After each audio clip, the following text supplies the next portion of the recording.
Here we are, ladies and gentlemen. Bhagavatam stream, fourth canto. So we're reviewing the stories of the fourth canto before I publish it. And the whole fourth canto, as you can see in the top story, is the family tree of Manu and Shatarupa. Why is the family tree of Manu and Shatarupa important? Because this is the first time that Brahma was able to create something that could self-create. So the history of the universe, the history of the sentient universe, or activity of sentient beings in the universe, begins with Brahma. And he's the master engineer of the rest of the universe. At the beginning, he can create other beings, but he hasn't mastered how to create other beings that would themselves create other beings, like effortlessly, naturally. But finally, with Manu and Shatarupa, he gets that right. The key is really Shatarupa. That story is told at the end of the third canto. Then the fourth canto begins by talking about, well, these two people, Manu and Shatarupa, they could have babies. So what babies did they have? And that's I believe, why they're considered to be the first humans, even though they're not humans that way we are. Because they're probably the original human template, and the modern existing humans are kind of a dilution of their template. But the key thing about humans is sexual reproduction, which the higher species don't do very often. Not that they don't do sex, but they don't do reproduction very often. So that's the backbone of the fourth canto. It's going to talk about the kids that Manu and Shatarupa had.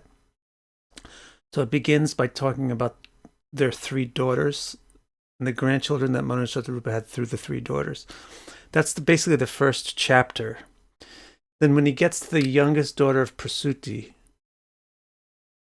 there's something interesting about her, is that her marriage didn't have any children. So then there's a long story. Her name is Sati, and her husband is Shiva. And then there's a long story that spans several chapters about why. Why didn't they have any kids? So that's the story of Shiva and Sati, which we just finished.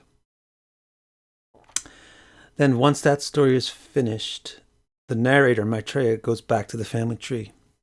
And last week he just mentioned some odds and ends about Brahma's family, really, that are related to Sati.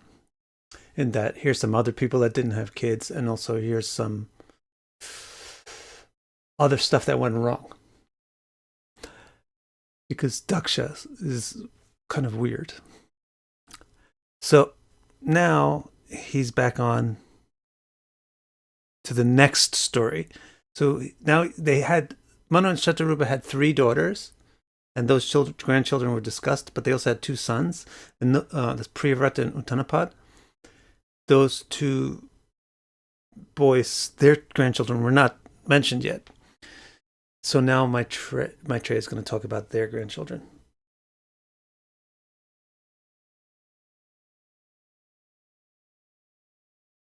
Yeah, that is an interesting. Ronald, that's very good. I didn't even put this together before.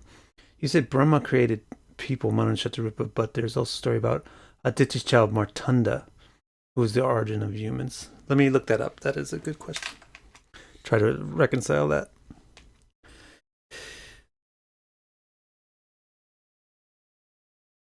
So that'll take a little research to reconcile. An excellent question takes a while to answer. All right, so now let's pick up with. So he's going to go to describe the sons of Manu and Shatarupa. He's going to start with Uttanapada. I don't know why. Maybe Uttanapada is older. I don't know. And not Priyavrata. Priyavrata is going to come second. And now the story is going to pick up with Uttanapada, and that's Dhruva's dad. So let's go there.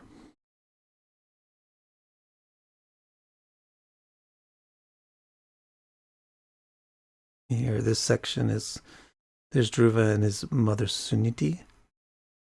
Vengeance and Bliss, the story of Dhruva. This is the first incidental part where Maitreya is catching up on a few loose ends about the family tree, and then he gets to this bit.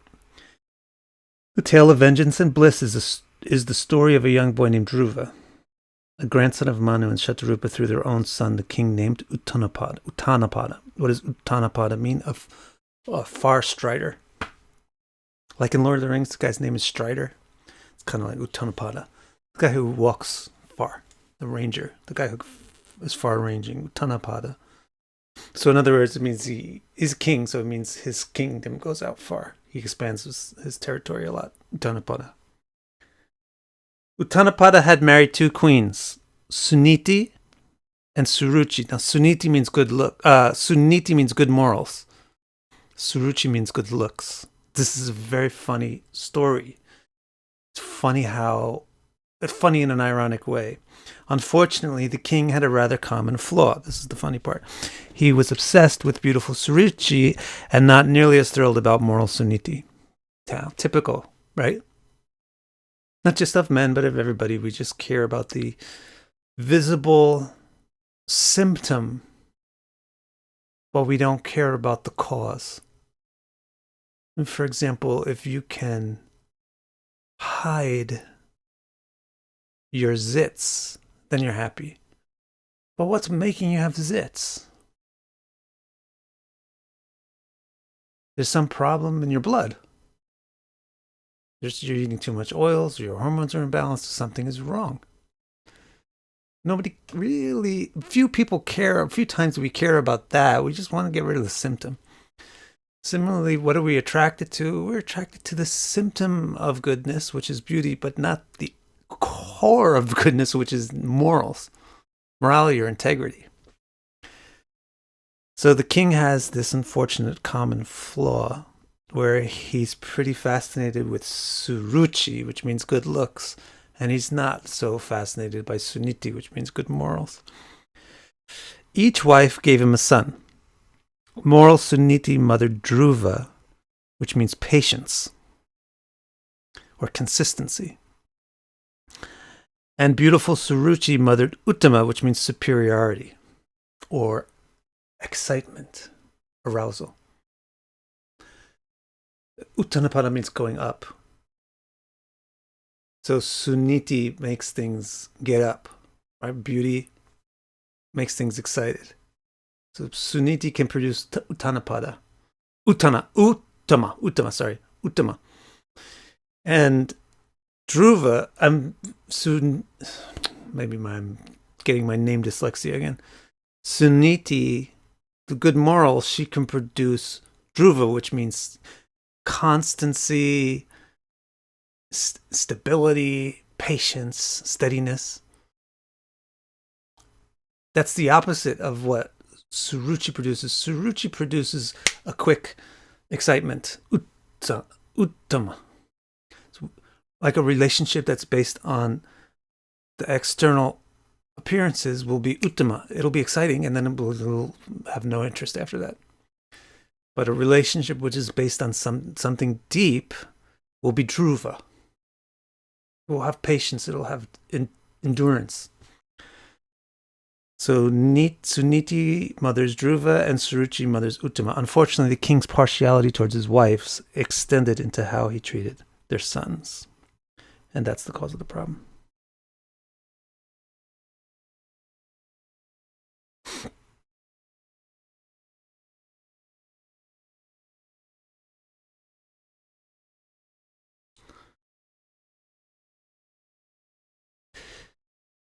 Once upon a time, Uttama was sitting on his father's lap, laughing and playing, when his brother Dhruva came along and tried to climb up next to him. Dhruva couldn't get up there, and his father was ignoring his efforts. Seeing this, Suruchi said, "Little boy, you don't deserve to sit on the king's lap. Yes, you are his son, but you are not mine. Some other woman held you in her tummy." Everyone, including the king, fell silent. This should actually be another paragraph.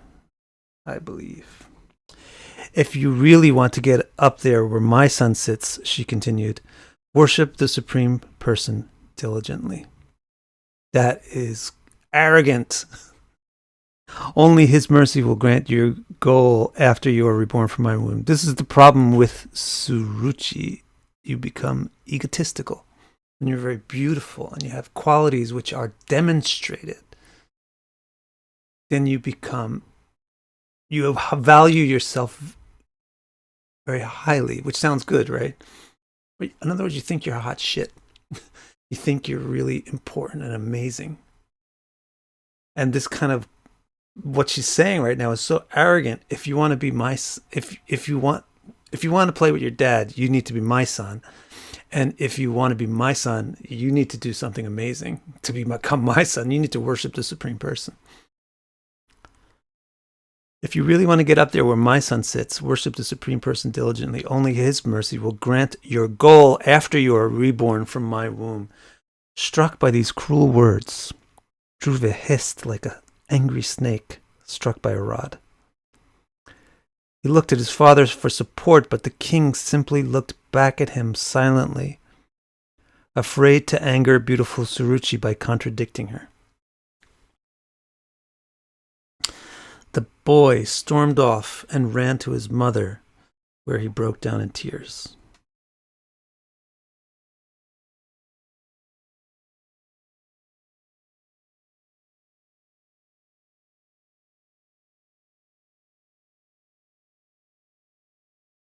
When Suniti saw her child's lips trembling in anguish, she embraced him.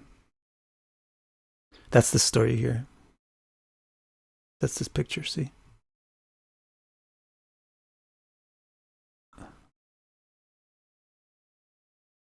When Suniti, that's his mom, Suniti, saw her son crying and his lips trembling in rage, she embraced him.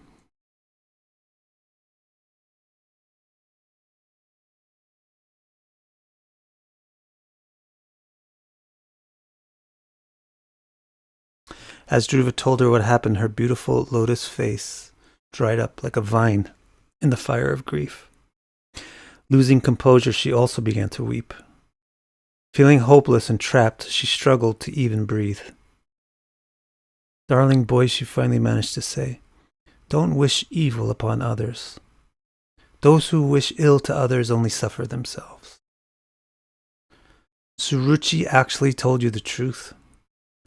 You were held in the luckless belly and nourished by the luckless breast of a wife who is not loved by her husband.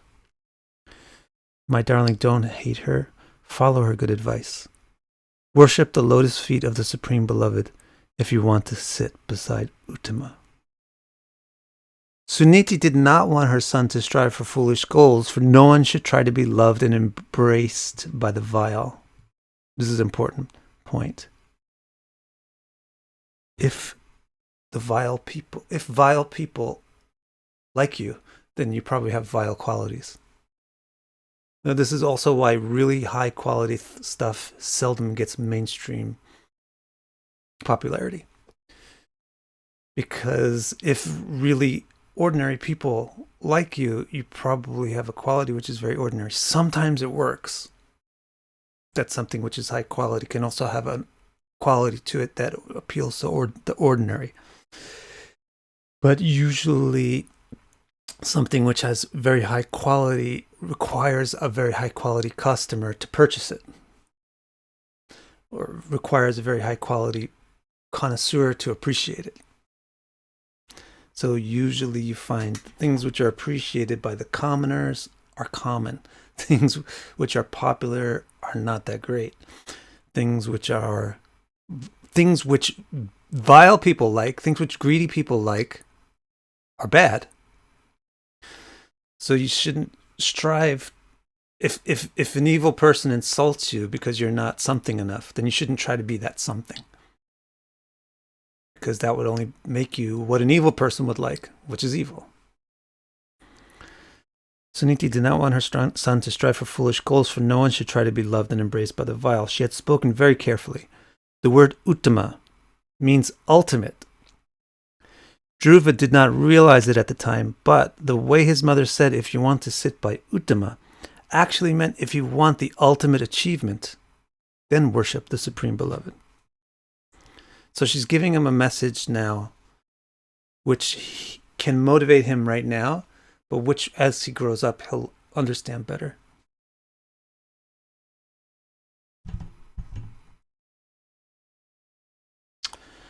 Unborn Brahma, she continued, worshipped his lotus feet by disciplining his breath, and that's how he gained supreme mastery over all the powers and qualities in the universe. Similarly, your blessed grandfather Manu worshipped him with singular focus by holding ceremonies and giving away great wealth in charity, and that's how he achieved worldly pleasures that are otherwise impossible to attain even in heaven, and then gained the ultimate emancipation. So these two mentions that she mentions now are also important. She's mentioning his grandfather Manu, and his great-grandfather Brahma, what they achieved by worshiping the Supreme. It's important because Dhruva is going to have that in his mind, as this is what you can achieve by worshiping the Supreme. So when he actually asks for something, it's going to be related to this. This actually is a very important instruction in general about guru and disciple. The guru actually delivers the motivation to the disciple. A disciple has to have their own basic motivation, but the guru provides specificity to it. So the choice or selection of the guru is fateful, because it will impact the actual sadhya or the siddhi, or the perfection which the sadhaka gets. Because the sadhaka, why does the sadhaka get the siddhi or the perfection that the guru has? Because the sadhaka comes to strive for the thing that the guru has, because they like what's going on with Suniti and Dhruva right now. She's telling him what he should strive for. It goes into his mind and becomes the seed for his desires and his ambitions and his endeavors. My boy, definitely take shelter of him. He's affectionate to his dependents. Even those who seek liberation seek his lotus feet very carefully. She's putting in another seed. Fill yourself with nothing but adoration for the Supreme Person. Make it the essence of your very being and fix your heart on him. My child, only he can destroy your misery. No one else can help you achieve the fortune you desire. Everyone, including Brahma, searches for the beautiful goddess of fortune, who has a lotus in her hand. But she herself searches for him, whose eyes are like lotus leaves. Inspired by his mother, Dhruva made up his mind. He ran away from home and headed into the forest. Was a brave mother also.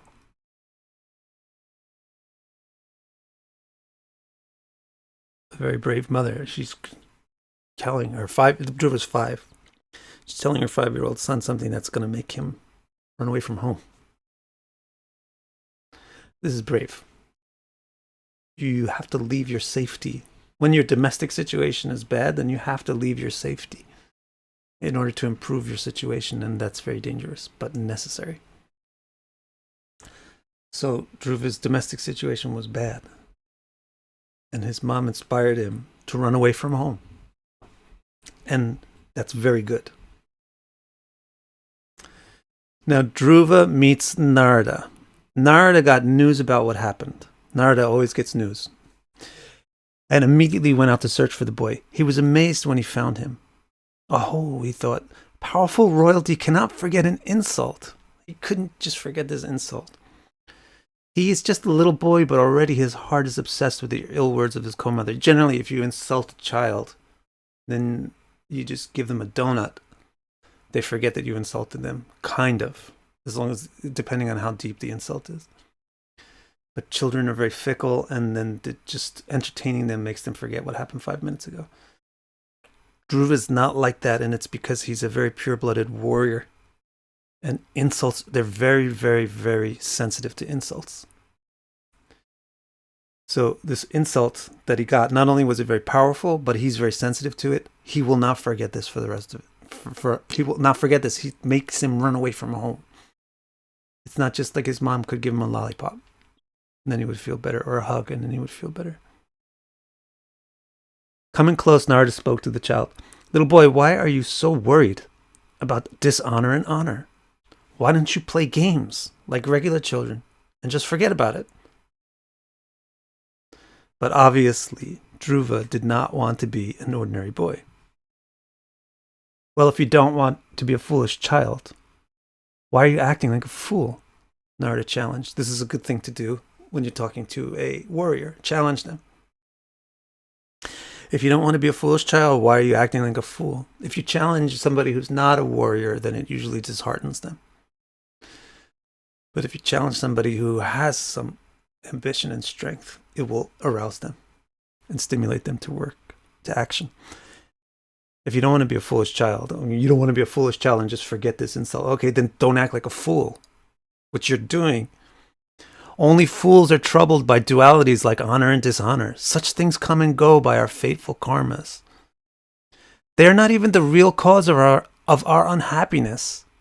The real cause of our unhappiness is how our minds react to dishonor. If you want to be a wise grown-up, then try to be satisfied with whatever honor or dishonor karma sends your way. Why hate any of it? All of it can help you towards the supreme goal. Dhruva looked at Narada stoically, undeterred. I could maybe...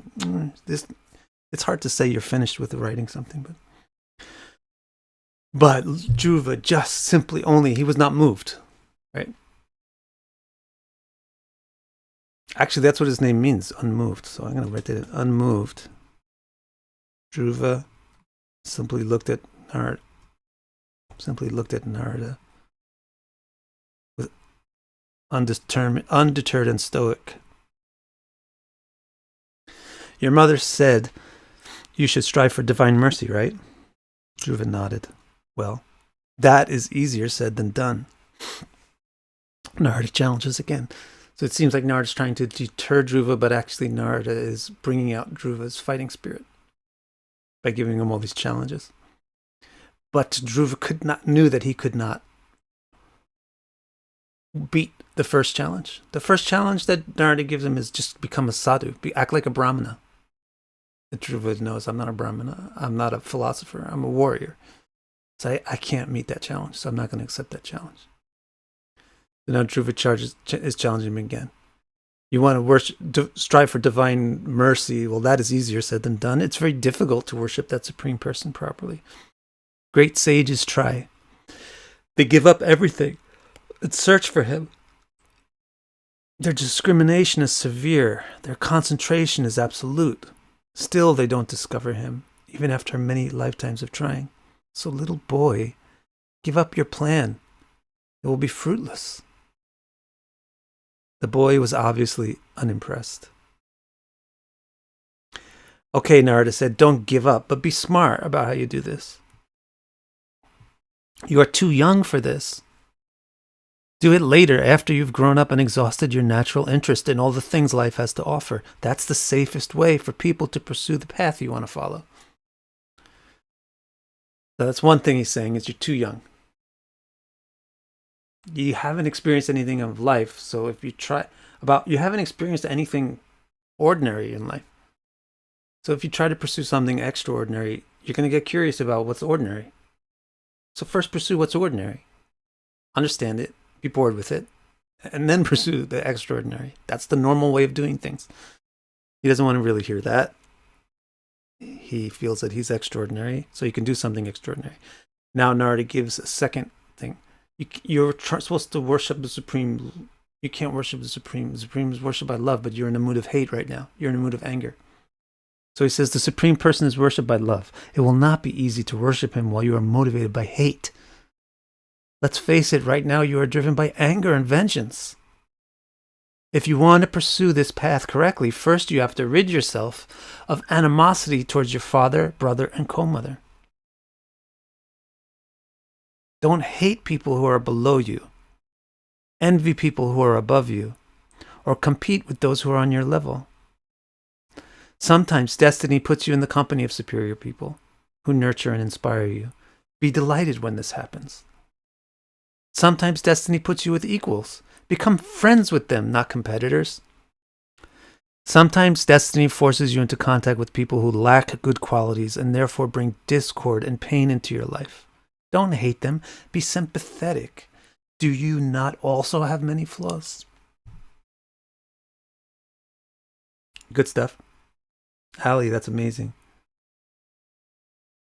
Yes, very good point. Tasnimul Galib.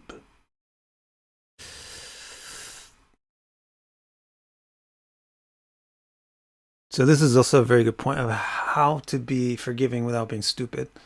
Don't you also have many flaws? And the flaw that you're angry at that somebody has, don't you probably have the same exact one? Maybe you could be a little more understanding. Doesn't mean it's not a flaw.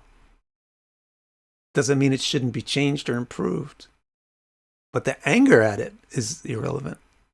Anger means, how could you do that? Well, you yourself do it. So what are you saying? How could you do it?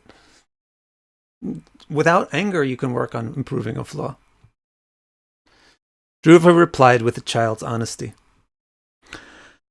I'm sorry, but I can't really even pay attention to your advice. I'm a warrior child. Suruchi's evil words are like spears, stabbing me in the heart. We have to break this up differently. I'm a warrior child, and Suruchi's evil words are like spears, stabbing me in the heart. A warrior cannot stand by and not counterattack. Someone like you can treat people in the dispassionate and equipoised way you advise because you are so deeply devoted to Vishnu, and therefore feel love and compassion for everyone, but I cannot imitate you. Then my boy Narada said, how can I help? Dhruva replied eagerly, teach me the best way to attain what I desire. All right, Narada said. What exactly do you desire? Remembering that his mother had told him to see the ultimate achievement, Dhruva tried to imagine something better than simply becoming his brother's equal or his father's favorite. So he's remembering everything now that his mother told him. The whole thing about what Manu had from worshipping Vishnu, what Brahma got from worshipping Vishnu, that's in his head now as he's trying to think of what he should tell Narada. And it's very important what he tells Narada, because now Narada is acting as guru. You see, you don't just have one guru. Suniti is Dhruva's guru. Narada is Dhruva's guru. It's not a conflict. So anyway, he's about to get his instructions about how to do sadhana from his guru, and the guru is asking, what do you want? Because that determines what the sadhana is. Guruji, please give me a mantra. For what? What do you want? Why are you asking for a mantra? What do you want me to just pull a mantra out of thin air? It's like going to the pharmacy and saying, hello, doctors, please give me medicine. They're going to say, what's wrong? What do you need to fix? So it's very important. Dhruva right now has got to be very careful about what he tells Narada that he wants, because whatever he tells Narada he wants, he's going to get a method to get. So now he's thinking, what should I tell him? So he's remembering what his mother said, go for the ultimate achievement. And then, so he tries to imagine something better than simply becoming his brother's equal or his father's favorite. He asked for something he could not yet imagine. Something better than what his grandfather or great-grandfather had obtained. I want the very best thing that can be had in all the three worlds, which neither my fathers nor anyone else could attain. So it's a smart way to ask for something when you're not quite sure exactly what you want. I want the best thing that you can get. And I know I want it to be better than whatever my grandfather or great-grandfather, whatever my father or my grandfather or my great-grandfather got. For some reason, he has a little bit of envy motivating that he needs to compete with Uttama, and he wants to get back a little bit of his father and his family. So he wants to make sure that he gets not just the best thing, but that the thing that he gets is better than what the guys that insulted him have. Narada raised his eyebrows, astonished at Dhruva's ambition. You are a great devotee, the young boy said. Born directly from the limbs of the Supreme Creator, Lord Brahma, you can certainly grant me this wish. Indeed, that is why you roam through the world, illuminating it like the sun playing your Venus. So when Narada raises his eyebrows, it's like saying, are you serious? But the boy counters by saying, yes, I'm serious, because I'm talking to you. And you're powerful. You can give anybody anything. Any questions? Such a great story. The story is amazing. Narada's instructions. Narada smiled as he replied compassionately and carefully. Do we have people even watching? Yes. That's nice. Okay, Narada smiled as he replied compassionately and carefully.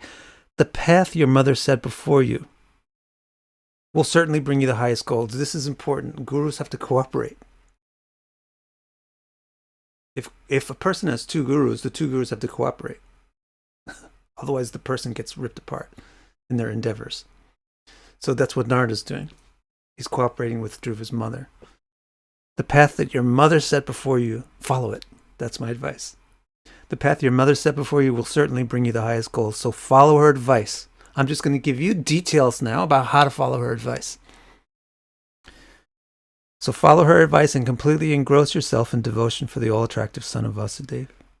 Those who seek the goals of morality, prosperity, pleasure, and liberation have only one certain technique: to worship the feet of Hari. Do that, my dear, with my blessings. Hari. Now he's going to give him details. How do you do that? Hari forever dwells on the immaculate shores of river Yamuna in the auspicious forest of honey Madhuvan. Go there. First instructions about asana, or where you should sit, where you should do your practice. You should do it in a place which is inspiring. Yeah, if you want to play soccer, you go to a soccer field, or you even go to like the place where your favorite stars practiced, and then you feel inspired. When you want to do sadhana, yoga, then you go to a place where the yogis that are your type practiced. So if you want to worship Hari, you go to some place associated with Hari. So Narada is telling him, go to Madhuvan on the bank of Yamuna, which is south of, it's in Mathura, south of Delhi. Go there, bathe regularly in the auspicious water of that Kalindi Yamuna river. Make an appropriate dwelling for yourself where you can sit properly. Now he's going to tell him a pranayama. Control your breathing. What do you do once you've got yourself there? Now work on controlling your breathing. Control your breathing with regulated inhalation, exhalation, and holding. This will gradually remove the stains from your thoughts and perceptions and enable you to carefully contemplate the Supreme Guru. So this will gradually remove the stains from your thoughts. That's pratyahara, removal of the imperfections in the mind. And then as the pratyahara is being removed, then you're able to contemplate the object that you want to contemplate, which is dharana. So asana, pranayam, pratyahara, dharana. Narada described the visuals of the contemplation. So you contemplate by visualizing. You sensually contemplate. So you're going to visualize. Narada described the visuals of this contemplation. His beauty is divine. His endearing forehead, sweet eyebrows, lovely nose, and gracious smiling glances forever overflow with generosity. His body is romantically youthful, and his glance seems to blush as red as his lips. He is delighted to accept anyone who comes to him, for he is the ultimate refuge and an ocean of kindness. His thickly black complexion offsets the golden streak on his chest, a mark left by goddess Shri, which is surrounded by a necklace of forest leaves and flowers. His forearms manifest a conch, discus, mace, and lotus. His crown, earrings, armlets, and bracelets sparkle. Around his neck is the Kaustuba jewel. Yellow silk dresses his hips. A belt of tinkling bells slopes down from those hips. Swaying golden anklets adorn his feet. Envisioning him fills us with peace and delights our mind's eye. The nails on his toes are like dazzling jewels. Take those feet and enthrone them firmly on the whirl of your lotus heart. Carnate them with worship. Carefully contemplate his smile, with which he glances over everyone with so much affection. That is how you should practice. making your mind have only one subject, the best bestower of benediction. This all-attractive beauty is the most auspicious subject for the mind to contemplate. Such meditation will quickly grant you an unequaled experience from which you will never turn away. You will easily give up all distractions. If you don't have a nice thing to contemplate, then it's really difficult to continue the pratyahara, which is the emptying of the mind. If you do have a nice object of contemplation that naturally pulls the sensual mind, then the pratyahara is rather easy. It's rather easy to ignore other things when you have something really amazing to focus on. So that's what Narada is saying. This beauty and grace and attractiveness of the all-attractive, supremely beautiful person is really important. Focus on it, concentrate on it, so it makes your meditation easy. Having advised Dhruva on where to make his asana, how to clear his mind, pratyahara, via breath discipline, pranayam, enabling it to visualize the desired object, dharana, Narada now offers Dhruva a second object of contemplation, a sonic rather than visual object, a mantra. So mantras are not practiced in isolation. People are like, Guruji, give me a mantra, and then you're going to go and just practice it whenever. You need to do asana, you need to do pranayam, you need to do dharana, and pratyahara, and then you do your mantra. You don't just say it in your car as you're driving down the street. I mean, it's better than nothing saying it in your car, but it's not a serious practice.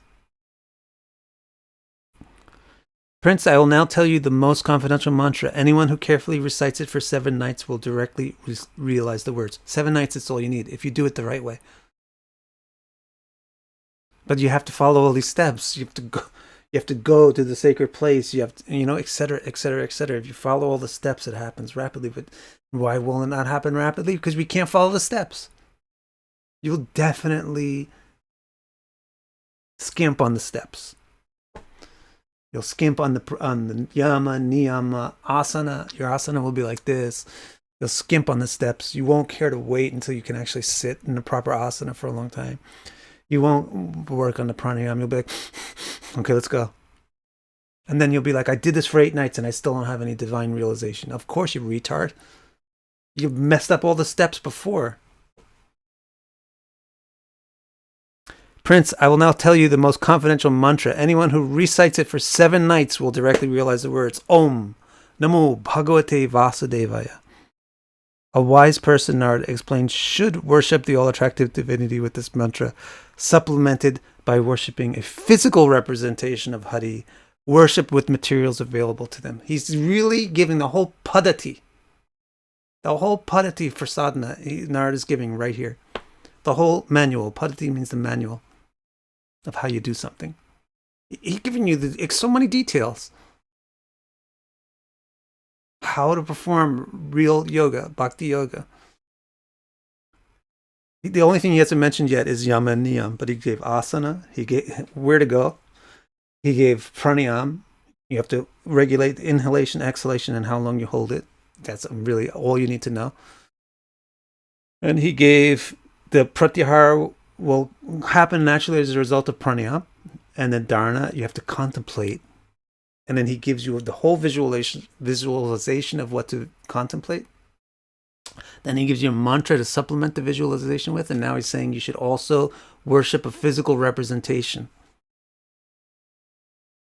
Narada then explained the materials Dhruva should use. You should create the representation with something easy to obtain and craft. Probably clay would be best since you're on the river. And you should worship it with water, forest necklaces, fruits, roots, sprouts, cloth, and especially with Hari's beloved tulsi leaves. All these should be pure and clean. Realizing he had forgotten to describe the basic foundations of the practice, yam and niyam, Narada said, be self-sufficient, sage-like, and tranquil. Speak and eat minimally, and eat what grows in the forest. He then returned to the more essential topic of how to meditate. Previously, he explained a visual and sonic meditation focused on a physical representation. Now, he suggests the third way to meditate on Vishnu by contemplating his deeds. Let your heart be filled with meditation on the adventures of the subject of greatest poetry, Narada explained. These adventures unfold his own desires by his inconceivable power. This is all the padati. This is the manual of how you do it. Other people who jump into yoga will be like, let's contemplate Vishnu's deeds. Bro, First, contemplate what he looks like. How are you going to imagine what he's doing when you don't even really clearly know what he looks like? How are you going to know what he looks like if you don't know how he's named? The names describe him. So first, contemplate the name. Om Namo Bhagavate Vasudevaya. Use that, right? Use the names, Vasudevaya. So you have to go step by step. You don't just jump. Oh, you're going to contemplate the activities and the visualization without having a physical form to actually look at? Manifest a physical form. Make it look. Draw it. Craft it. Sculpt it. Because if you're thinking about how his nose looks, you're going to make the nose. Then you'll be able to visualize the activities and meditate on the activities, which you should do. But you cannot do it fake. You can't just do it like you just jump out of 24-hour fitness and jump into meditating on Vishnu's pastimes or Krishna's Leela. Or just like you can't just jump out of driving your truck and jump into this. You have to go step by step. Or you can't devalue the more basic practices for the more advanced practices. So you can't devalue the Nam mantra and the Rup Dharana, the concentration on the form and the meditation on the name. You can't devalue that for the Leela Smarna, which is the concentration on the activities, because the Rupa and the name are becoming active in the activity. Narada then explained that mantra meditation was central to the other two meditations. Try to realize that the beautiful form and the amazing adventures you contemplate are the personification of the very mantra upon which you meditate. Use that mantra to serve him in your heart. Use that mantra to serve him in your heart in a way similar to how great devotees serve him. Footnote. Those familiar with Gaudiya Bhakti sadhana established by the Shad Goswamis, especially Sri Rupa, will find all of Narada's instructions to Dhruva extremely familiar, unless you actually don't know anything about Gaudiya Bhakti sadhana. Especially where he explains that mantra meditation is the basis for Rupa and Leela Smarna. In the footnoted sentence, Narada has even advised Dhruva on the key components of what the Gaudiyas call Raganuga sadhana, which foolish people try to say is invented by the six Goswamis. It's being described by Narada Muni to Dhruva in the Bhagavatam. So whether that makes it 2,000 years old or 5,000 years old or 50 million years old, you decide, but it's definitely not 100. It's definitely not 500 years old or 400 years old. The concept of Raganuga sadhana is that certain beings have certain relationships with Krishna, that the jiva, like you or I, will be inspired to have the same intimate relationship. So you should hear about and focus on those beings and try to envision yourself and meditate on yourself participating in the activities that being has with Vishnu. This is super advanced. Most people listening to the YouTube don't even know who Vishnu is, what's the difference between Vishnu and Brahman, Shiva, and anything. But for anybody that does know what I'm talking about, these are the details. Keep your mind on the all-attractive by engaging your body, mind, and voice in this devotionally surcharged worship.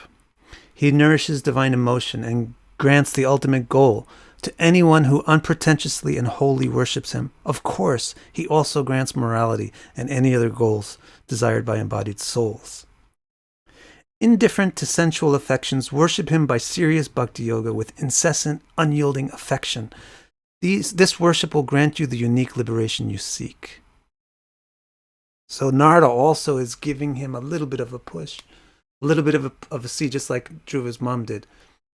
He's actually kind of telling Dhruva, okay, you gave me some space because you asked me to give you the best thing. I'm telling you the best thing is not something temporary. It's not something that you will lose when you die. It's not something that can be destroyed. So it's going to have to be something which is in a liberated or enlightened state, not in a foolish state or a temporary state. So even though you're thinking about how much kingdom your father has and how much kingdom your brother might inherit and all that stuff, What you really want is not a kingdom. And you'll get that by practicing. You won't even have to know what you're seeking for specifically. Just know that you are seeking for something which is not just some simple death-bound thing. Any questions so far? Been kind of on a roll.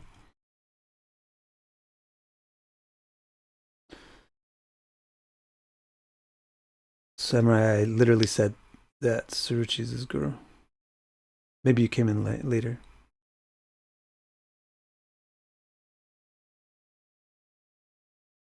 Stephen asks, is there particular significance to calling him? Aren't these beings androgynous? And the beings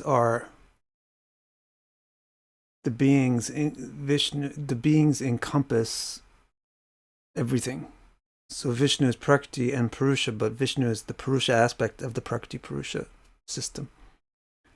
So the Vishnu is the male and female, but Vishnu is the male component of the male-female system. The female component is Lakshmi, which includes everybody. So what's really going to raise your eyebrow and be something potentially new that you haven't heard before when you're coming from this background of isn't everything androgynous is no, nothing is androgynous. Everything is sexual. Everything is got the sexual relationship between male and female. Nothing is androgynous. The only thing that's androgynous is the basic template, which has no specificity to it. Everything which is specific has some point on the spectrum of this magnetism between masculinity and femininity. And the Vishnu is the only one that's actually truly the masculine. And the rest of the people, the rest of the entities actually are feminine in relationship to Vishnu. So this is why the pronoun he really doesn't have a better spot to be used. We question these days, feeling very enlightened and modern, we question why the Supreme Being should be referred to with the pronoun he. You know, it would be better to question why I should be referred to with the pronoun he. I should not be referred to with the pronoun he. Vishnu should.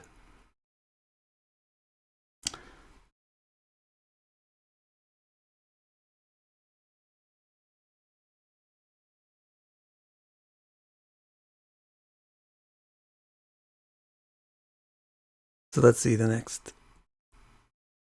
Now, this is very interesting. So, Dhruva is all ears. He is very eager and ambitious, and he wants to do something to mitigate this feeling that he feels about being insulted by his stepmother. So he's listening to Narada's instructions with a tape recorder mind.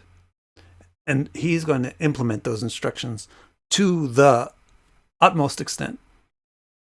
And that is how a disciple is successful or unsuccessful. How focused are they on hearing it, and how intent are they on implementing it?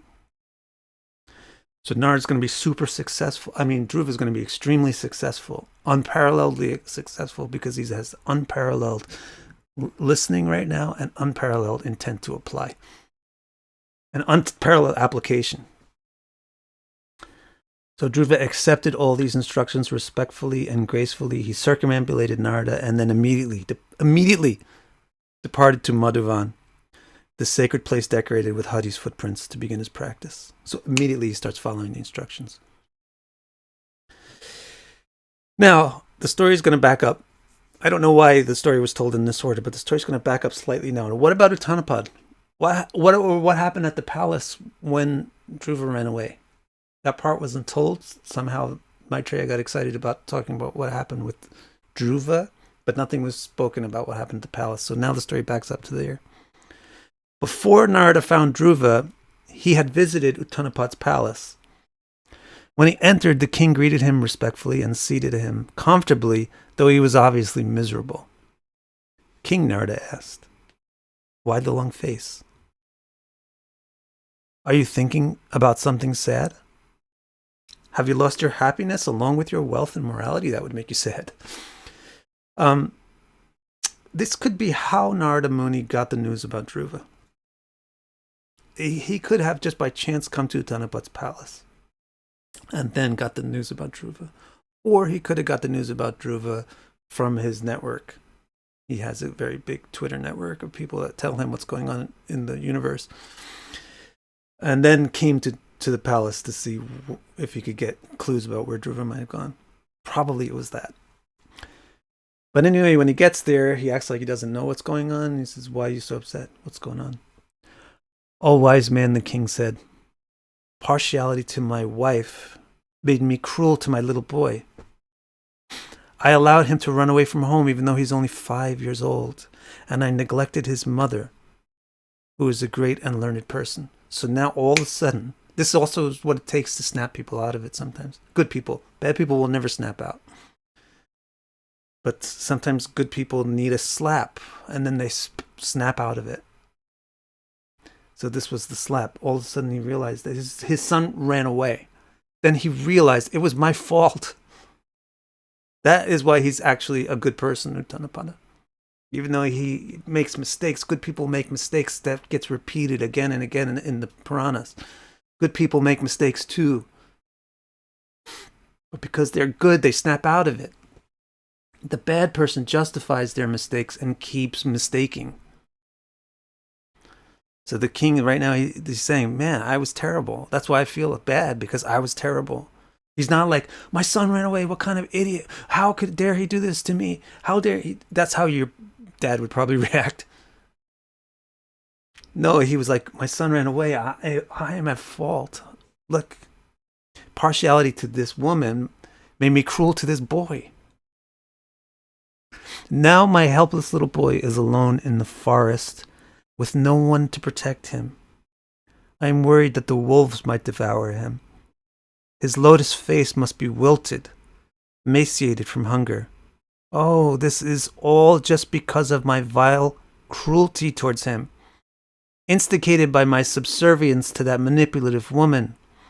I am the worst father. That my boy loved me and wanted to climb into my lap, but I shunned him." So he's expressing his regret. So as soon as Dhruva left, Uttanapada snapped out of it. He snapped out of how he was downplaying or neglecting Suniti, good morals, his wife named Suniti, and he snapped out of how he was just catering to and spoiling the other wife, Suruchi, good beauty. When Narada says, don't worry, your son is in the divine care of the world's protectors. His majesty, currently unknown, will soon become famous throughout the world. That Prabhu will perform difficult deeds difficult even for the masters of the world.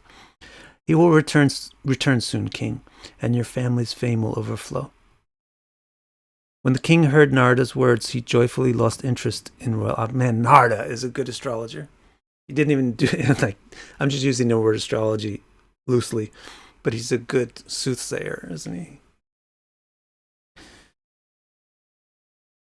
He can foresee the future events really well. So imagine if you had a foreseer like Narada come to your house after your son runs away, and then the Narada says, don't worry, he's going to do great, actually. He's going to do amazing things. He's going to come back soon. It's going to be great. Then all of a sudden you would be so... That's how the king felt. But when the king heard Narada's words, he joyfully lost interest in royal opulence, including the goddess-like queen Suruchi, and was filled with concern only for his son. He didn't think, let me go back to living the way I was before. He said, let me live right now. Now the story goes to Dhruva. What did he do when he got to Madhuvan? When Dhruva arrived in Madhuvan, he completely and fully gave himself to worshipping the personality, as the sage had instructed. On his first day in Madhuvan, he purified himself by bathing in the river and fasting. During the first month, he ate only wood apple and jujube fruit every third day. I probably couldn't eat a wood apple, period. Or I would have a hard time going a day on a wood apple and a jujube fruit, but he would go 3 days on a wood apple and a jujube fruit. It was just enough to keep his body alive while he worshipped Hari. During the second month, that little boy made a meal out of wilted leaves and herbs every sixth day. This allowed, so there's no more sugars. He got rid of the fruits. This allowed him to continue worshipping the great. During the third month, he ate only water every ninth day. He was completely absorbed in worshipping the subject of greatest poetry. During the fourth month, he ate only air. Once every 12 days, he would exhale and inhale. Having conquered his breathing, he worshipped the brilliant divinity with loving meditation. No one can do sadhana as good as this boy did it. During the fifth month, the prince ceased to breathe or move. He stood on one leg like a pillar, meditating on the Supreme Spirit. Can you imagine 5 years old, meditating on the Supreme, with his mind and senses completely withdrawn into his heart, in perfect concentration upon the beauty of the all-attractive? Dhruva was aware of nothing else. His concentration on the master person, the foundation of existence and source of all things, caused the three worlds to tremble. While this young prince stood on one leg, his big toe began to push the earth off balance, like a great elephant stepping into a boat. Absolutely undistracted, he meditated upon the universal soul, keeping his breath locked within the gates of his body. As he held his breath, the world began to feel overwhelmed by an impending, crushing suffocation. The divinities of the world rushed to Hari for protection. Bhagwan, they cried, we can't breathe. No one can. Why is this happening? Save us. You are the only one who can. Please do whatever you must. The all-attractive replied, don't worry. Uttanapada's little boy has completely absorbed himself in me. You cannot breathe because he does not breathe. I will go to him now and he will desist from his incredibly extreme austerities. And that's the end of this chapter. Next chapter we get what happens when Vishnu goes to see Dhruva. Any last topics of discussion?